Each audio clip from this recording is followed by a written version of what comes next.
Hello students, this is Raj Yadav and welcome back to Chirag study YouTube channel.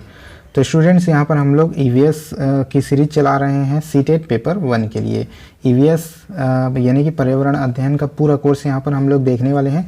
आज जो है हमारा क्लास 7 है, इससे पहले क्लास 6 क्लास हम लोगों ने कर चुका है। ठीक है, 6 वीडियोस पहले भी आ चुके हैं। अगर आपने उन वीडियोस को नहीं देखा होगा तो डिस्क्रिप्शन में आपको लिंक मिल जाएंगे सारे क्लासेस के। ठीक है, आपको प्लेलिस्ट का लिंक मिल जाएगा। उस प्लेलिस्ट के जरिए आप लोग जो है पूरे क्लासेस को एक साथ देख सकते हैं।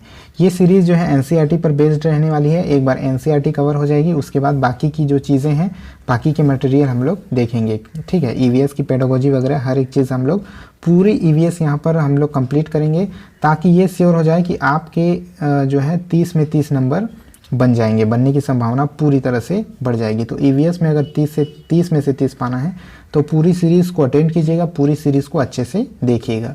इसके अलावा अगर इसका सिलेबस आपको अच्छे से पूरी डिटेल से जानना है तो इसका क्लास 1 देख लीजिएगा। ठीक है, इस सीरीज़ के क्लास 1 में हम लोगों ने इसका सिलेबस डिस्कस किया हुआ है। तो चलिए आगे बढ़ते हैं बिना किसी देरी के।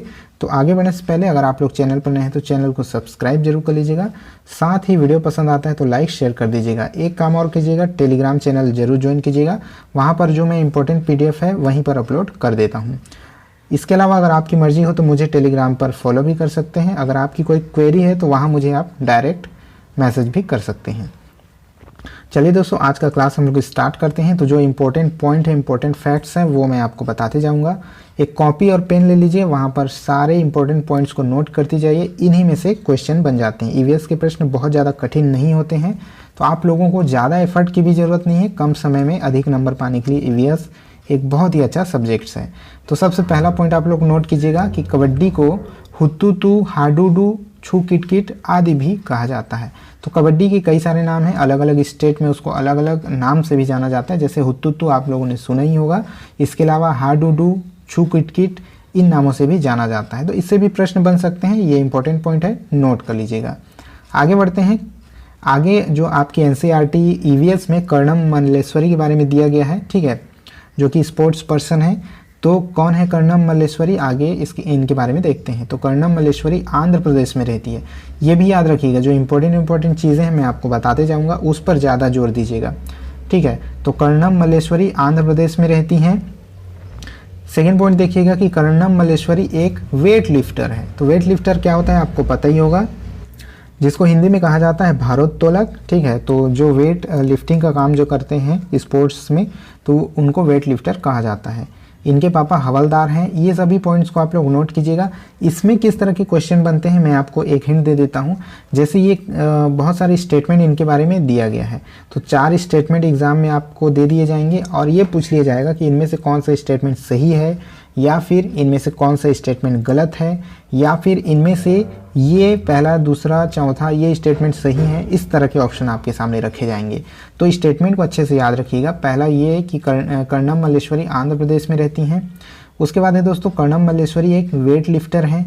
उसके बाद है इनके पापा हवलदार हैं। और उसके बाद है मल्लेश्वरी ने वेट लिफ्टिंग जो है 12 वर्ष की आयु में स्टार्ट कर दी थी। जी हाँ दोस्तों, बहुत ही कम आयु में इन्होंने वेट लिफ्टिंग स्टार्ट कर दी थी। तो ये सभी के पॉइंट्स आप लोग बना लीजिएगा। नेक्स्ट है इन्हीं के बारे में कि कर्णम मल्लेश्वरी जो है 130 किलो का वजन उठा सकती है। ठीक है, 130 kg का वजन ये उठा सकती हैं। नेक्स्ट पॉइंट है दोस्तों, ये 29 अंतर्राष्ट्रीय मेडल जीत चुके हैं। 29 इंटरनेशनल मेडल इनके पास है। ठीक है, इसके बाद है यानी कि भारोत्तोलन में ही, वेट लिफ्टिंग में ही 29 अंतर्राष्ट्रीय मेडल ये जीत चुकी हैं। इनकी 4 बहनें भी वेट उठाने का अभ्यास करती हैं। इनकी जो 4 बहनें हैं वो भी जो है वेट उठाने का अभ्यास करती हैं। आगे बढ़ते हैं दोस्तों। 3 बहनों की कहानी यहाँ पर दी गई है आपके ईवीएस के एनसीईआरटी बुक में। 3 बहनों की कहानी कौन कौन थे वो, ज्वाला, हीरा और लीला। तो यहाँ पर आप लोग चित्र में भी देख पा रहे होंगे कि वहाँ पर यह दिया गया है कि ज्वाला, हीरा और लीला मुंबई में रहती हैं। ये तीनों कबड्डी खेलती हैं। तो ये तीनों कबड्डी के प्लेयर हैं। याद रखिएगा इस चीज़ को कि ये तीनों जो है कबड्डी के प्लेयर हैं। हीरा कबड्डी की कोच बनी, यानी हीरा जो है वो आगे चल करके कबड्डी की कोच बनी है। ठीक है, तो ये तीनों पॉइंट इंपॉर्टेंट है, इसको नोट कर लीजिएगा। आगे बढ़ते हैं दोस्तों। फुलवारी, ठीक है, फुलवारी हेडिंग।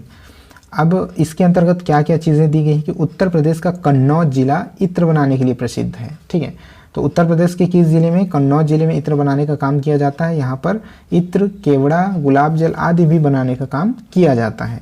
फूलों की घाटी उत्तराखंड को कहा जाता है। ये मोस्ट इंपोर्टेंट प्रश्न है, पूछा जा चुका है और भी पूछने की संभावना इसकी है।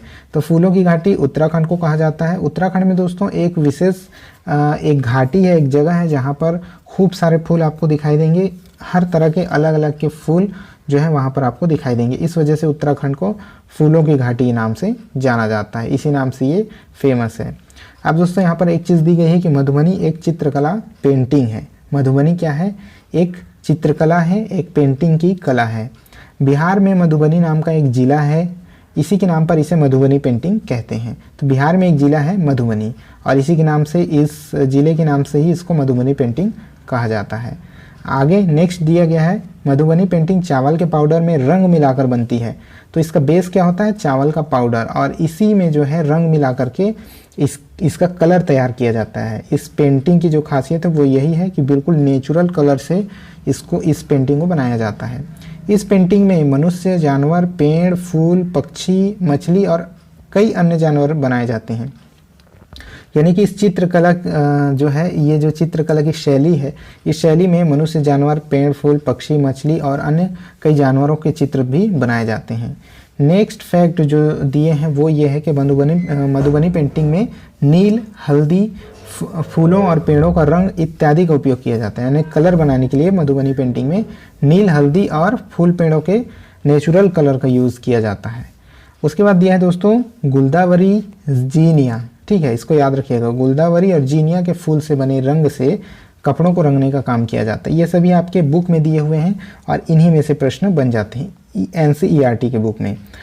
गुलदावरी, जीनिया के फूल से बने रंग से कपड़ों को रंगने का काम किया जाता है। इन दोनों फूल के नाम आप लोग नोट कर लीजिएगा। ठीक है, तो चलिए, थैंक्स फॉर वॉचिंग। इस वीडियो में इतना ही था। इतने इंपॉर्टेंट फैक्ट थे जो मैंने आपको बताया, सभी फैक्ट्स मोस्ट इंपॉर्टेंट हैं।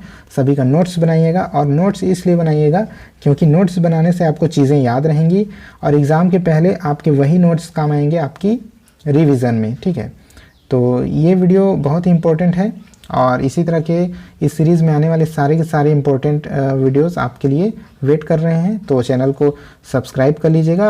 आज का ये वीडियो पसंद आया होगा तो लाइक और शेयर जरूर कर लीजिएगा। इस वीडियो में इतना ही था। मिलते हैं नेक्स्ट वीडियो में, तब तक के लिए जय हिंद।